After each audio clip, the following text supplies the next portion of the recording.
Welcome to the Industry of UX, Episode 5, Halloween Special. In this very scary episode, we tell UX horror stories and the survival strategies that we learn from them.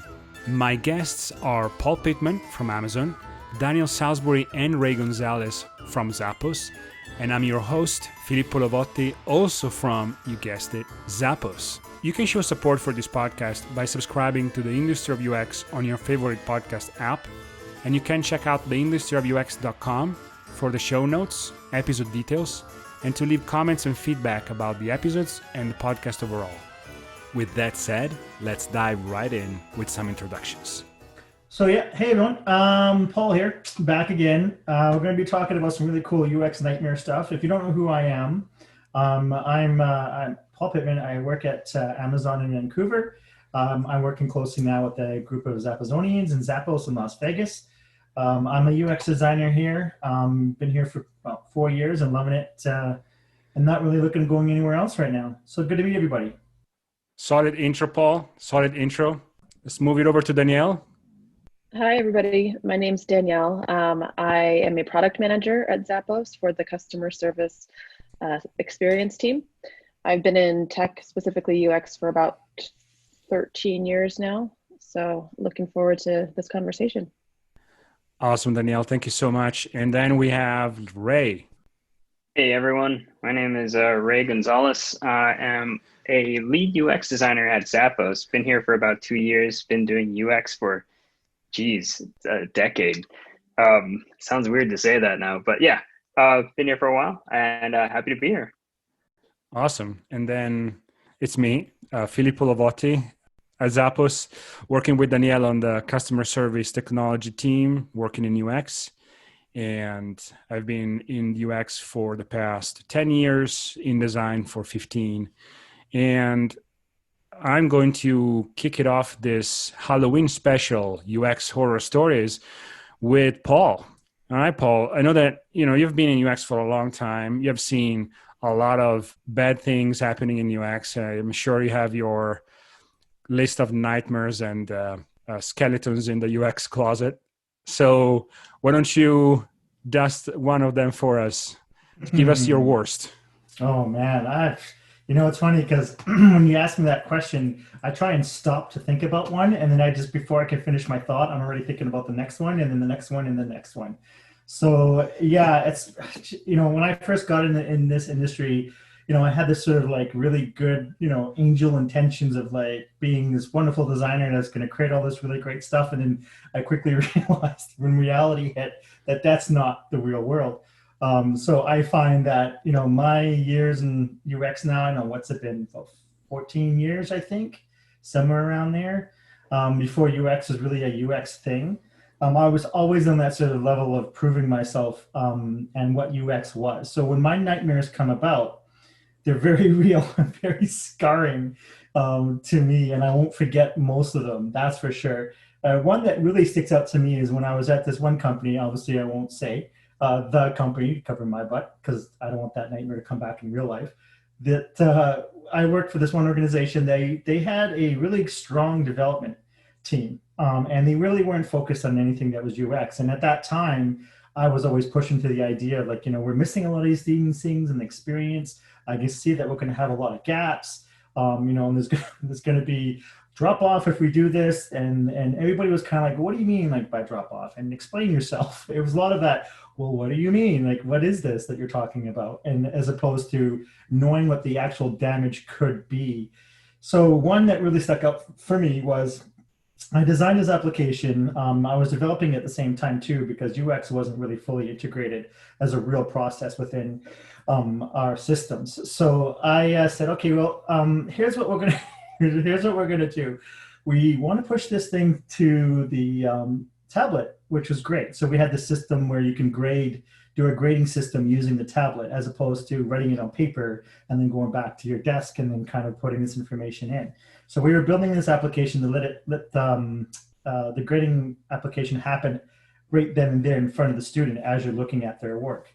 So, but I was really nervous, and I really saw that we were going to run right into this wall of, if we implement this thing in this way, we're going to have a lot of people calling us up and probably be really, really frustrated with this process. So knowing that we were going in that direction, I was kind of waving this red flag in the air almost every other day. Literally on my desk, the flag would be up. Like it was literally up. Like, I'm like, hello, like I give up. We're gonna ship's gonna sink. We're gonna go down. And everybody kind of thought it was humorous, but I was also a little serious, right?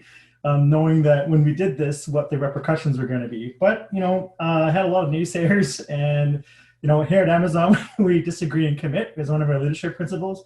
So when I look back at that, I could probably say, yeah, I applied that principle for sure on a daily basis. And when that release happened, sure as hell, it was this flood of influx of customers. Well, actually, we wouldn't call them customers, but more like users, complaining that this wasn't, working that they wanted, and they were losing information and data and all this kind of stuff because the way we were retrieving it and then pushing it to our systems, that's where we lost a disconnect on the sending and receiving side. And they were perfectly fine with the idea that our users would create a PDF from this tablet. And I thought to myself, well, this isn't really digital forward. This is sort of like, you might as well take a screenshot. And that's kind of what ended up happening with that experience. As much as I knew it was coming and I was just like dragging my feet into work every day, that nightmare lasted about 3 weeks.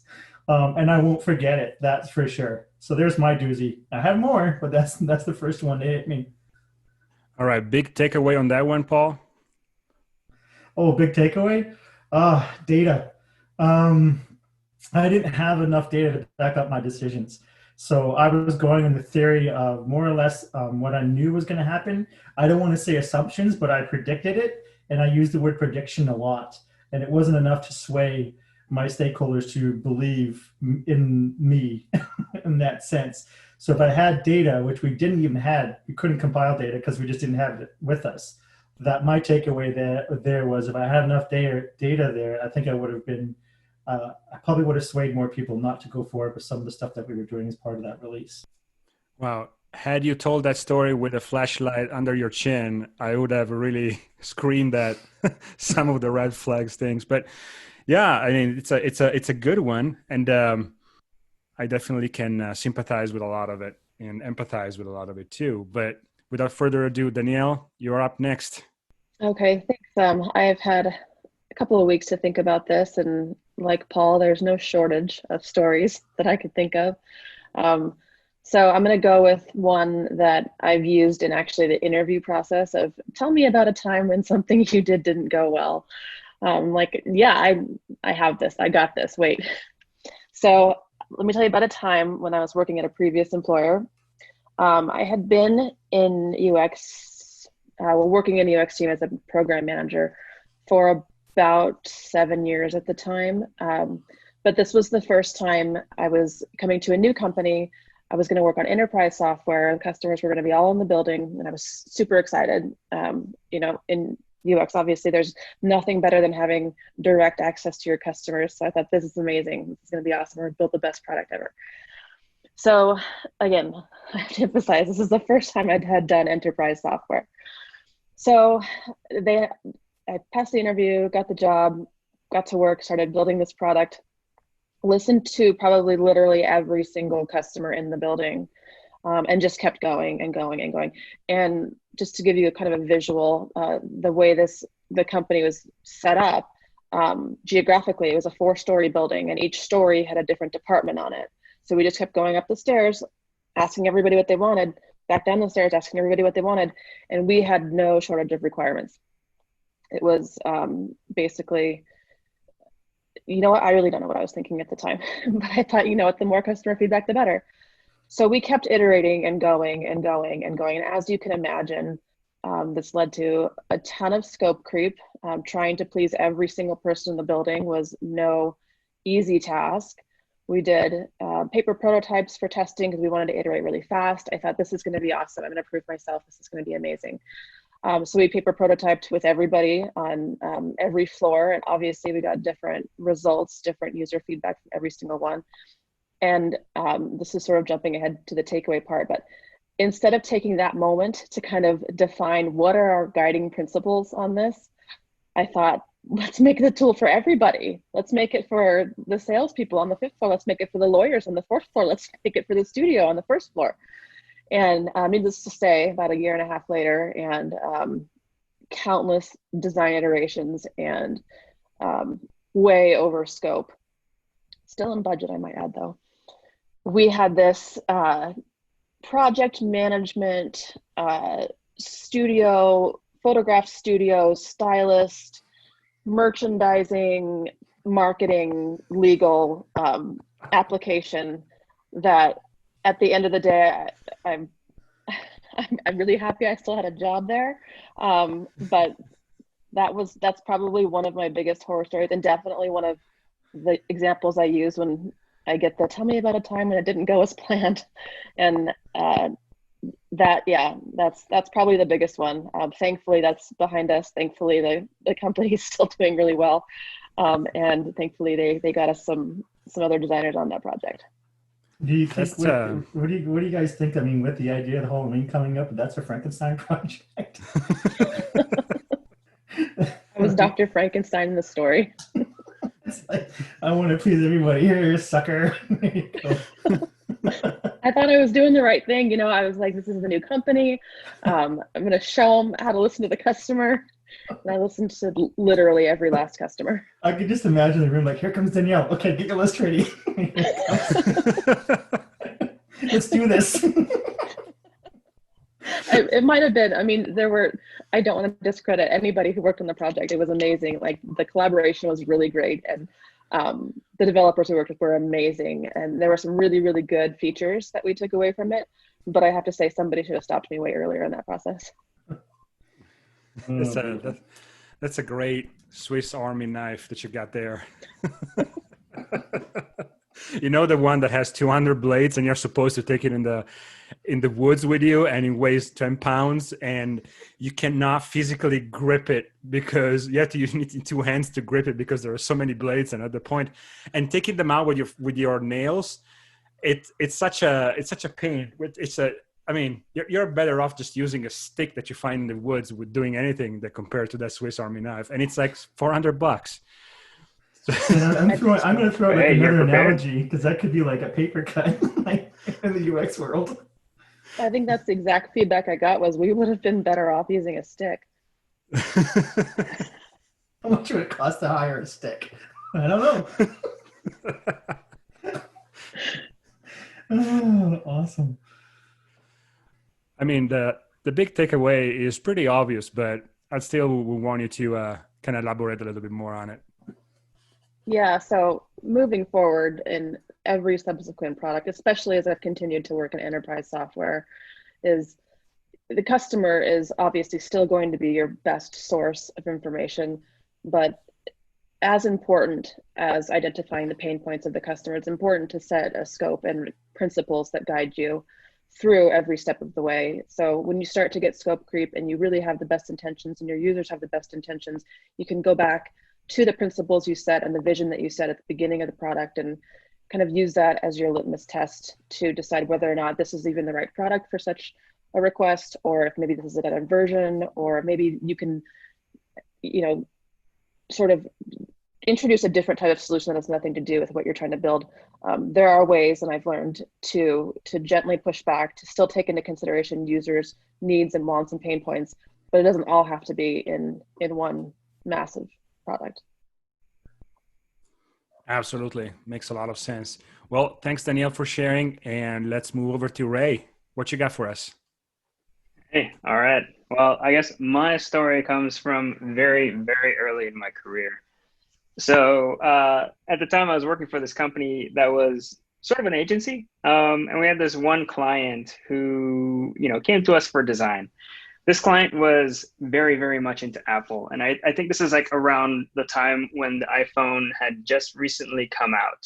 So, everybody was really excited about Apple, the iPhone, whatnot, and like essentially the aesthetic that Apple had created at that time.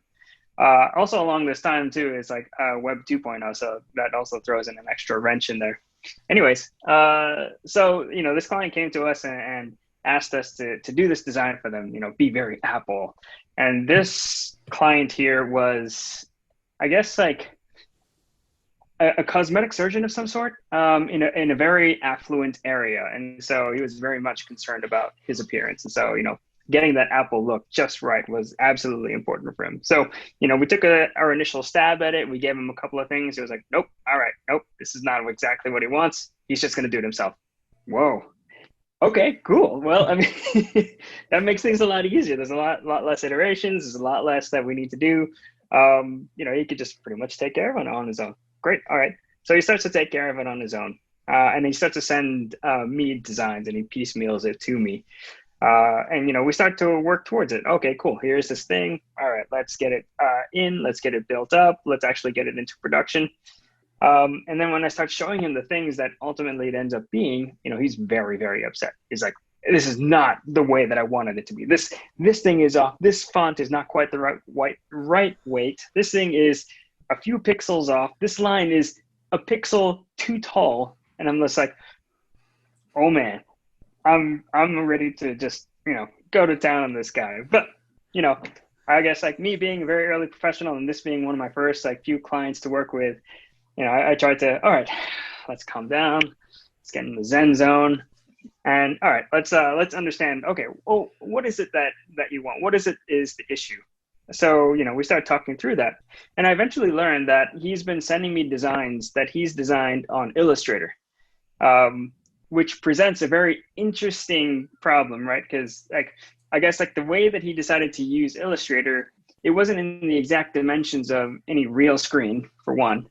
And then two, because it's vector-based, it doesn't exactly translate well in a lot of different areas, right? So a font that you choose that's exactly precisely the thing that you want on Illustrator won't necessarily look quite right on Chrome or Firefox or, Internet Explorer. Yeah. God, even Internet Explorer was a thing back then. Anyways, so yeah, so I understand that, oh, okay, well, this guy was using Illustrator. So, all right, what do I do at this point? I think the only thing that I could do at this point was basically just educate him. So, I scheduled some time with him. We sat down, and basically he shoulder surfed me for about a day, and learned the process that I went through of receiving his files, of going through his stuff, making corrections so that it can actually be built. And at the end of it, he was actually very receptive of the feedback. He's like, "Oh, I now understand what's going on here. Okay, I now understand the software that I should use, or at least the sizes that I should use." So, yeah, that is, my horror story there. Wow. You had a guy hovering over you for an entire day. That's nice. Yeah. Yep. Is this Just the kind of sitting thing there hear, staring? This is the kind of thing where you hear, can you add some sparkle? Is that the kind of thing that we're talking about? Make the logo bigger. Yeah. Make it pop. Can you make it pop? It's I hate that term. That's truly terrifying. The over your shoulder designing. Sure, it was a nerve-wracking day. Yeah. So Ray, big takeaway. So big takeaways from me is, probably the biggest thing I learned that day was empathy is important, right? You don't really know what exactly they're going through, the challenges they're facing and whatnot, until you really, sit in their shoes and really try to understand what they're going through. So that's one. And then two, sometimes you just got to shoulder surf. Sometimes you got to take that bullet and then just let someone ride your shoulder and pixel push with you. That's great, man. I love it. It's the kind of thing where it's if it don't kill you, it'll make you stronger, right? Oh, yeah. I'm sure Ray got some big, strong shoulders after that one. He's built like a football player now. Quarterback. All right. So I guess it's my turn. So I have a lot of different little stories about experiences that happened to me, but also I would love to talk about experiences that I've seen happening to others because of bad UX. But so the one that happened to me from recent memory that is, to me at least, is hilarious is this company that I worked for back in when I was living in LA, and at the time I was a freelancer, and I joined the company as a freelancer as a UX designer, and they had this very great, precise idea of what they wanted to get out of this company, right? And it was a real estate company trying to basically acquiring clients in a different way. Basically, it was almost the other way around compared to how things are done today. And they wanted to keep the entire process of buying and selling a house online for all 50 states. Now, mind you, every single state in the US has different regulations when it comes to buying and selling real estate. And if not regulations, at least the players and the processes are slightly different, to where you will have to basically create 50 different versions of the same product, slightly different, right? But California was their first go-to-market kind of environment, right? So when I joined with a colleague of mine, and we started asking, okay, so this is a good idea, but have you guys talked to the users that you guys want to involve into this, in this project, in this company? And they said, no, but this is a great idea. This is awesome. And I mean, we have a lot of investors, and we just raised $3 million. So this is a solid idea. Don't worry about that. And we were like, well, still kind of have to check in with the users just to make sure that you're building something that they want. But they basically put us to work right away. They didn't want us to check with the users too much. And then we basically built this website and this app. And then when we tested the process out, the users were furious with us. This was a mix between digital and physical experience. So some of the users will receive a letter and they will write back to us angry. How dare you sending this to me? How do you know this information? Who are you? They were mad. Like, we had 100 test envelopes sent out, and they all came back mad, or they never replied. The company kind of folded. And the sad part is that the CEO will like take me on the side and will tell me, he's a great entrepreneur, and he thought this through, and we're going to succeed. And, that I should get ready to buy my next car. That's going to be like a big car, because the payout is going to be immense. And then it turns out that this person was actually stealing money from the company, and he wasn't paying anyone. He was just paying himself and then doing whatever with the rest of the money. And after the fact that the customers would get mad at us, people started looking into our business model. They found out that he was stealing money, and the company folded. And I'm still, to this day, they still owe me, I think, $400 or $600. They haven't paid my last invoice. So I'm still sitting here I'm still out $600. And yeah, that's a big horror story. So key takeaway is this for me. And there are a couple of takeaways. First off, if you can't get any feedback from the users, if you can't talk to them, if you don't want to talk to them, if you don't validate or build your concepts around that, you're doomed. You're likely doomed to fail. It's really trying to be a sniper in the dark with absolutely no gear. You're just shooting in the dark. It's impossible. It's really, really hard, and it's a fluke if you can make it, because you don't know your customers. You don't know how they're going to use it. You don't know if they're going to use it in the first place, and you don't know if you're actually solving anything. And the second one is, it's perfectly fine to say no. So I think that I asked multiple times to test with the users. They never really wanted me to do it. And probably I should have said no, or I should have let them know, hey, this is going to be a huge problem. I don't feel like taking this on. If the stakeholders don't care about the users, ask yourself, are these the stakeholders that I want to be working with moving forward? Because at some point, decisions are going to be made. And if they only care about the business and the money and the product, and don't care about their users, as a user experience designer, that's kind of a big part, and you're going to suffer tremendously for that. And you're going to feel like you're getting stuck. You can't get out of it, and you're going to become a pixel pusher. Yeah, those are the big key takeaways, I guess. So Paul has left the chat.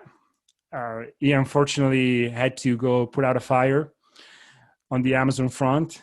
However, we still have a little bit of time. And if you guys are okay with it, can we do another story? So I think that you made a really, really good point when you said your takeaway from your story was it's okay to say no.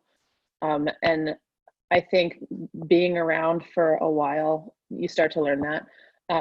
One of the things that I wish I would have done several projects ago Once I realized, that they were like, get your team together. This is a huge thing. It's the first time we're doing this. We're consolidating everything as a company into one web property. So I was excited. I was like, this is awesome. This is going to be it. Like, again, I needed to prove myself, and I thought this was the greatest opportunity.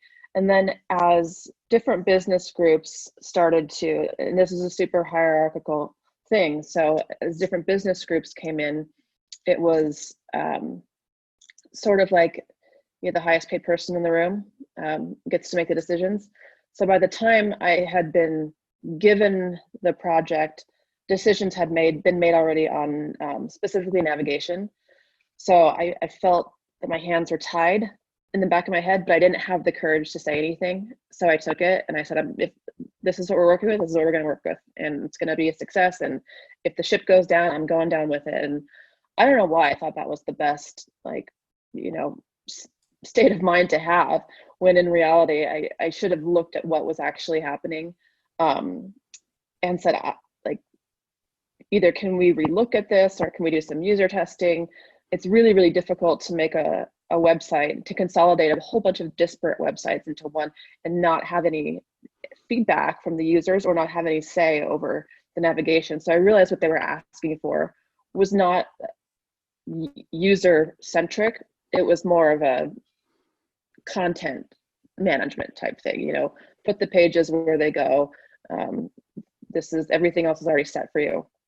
And that actually was a pretty devastating project, because I younger me was like, I am going down the ship, and I did. The project did not succeed, and I found myself in a really bad situation of having to,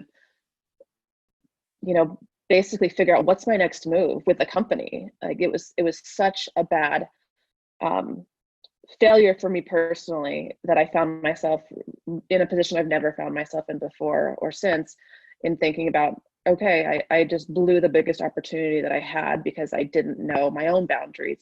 I didn't know how to stick up for the user.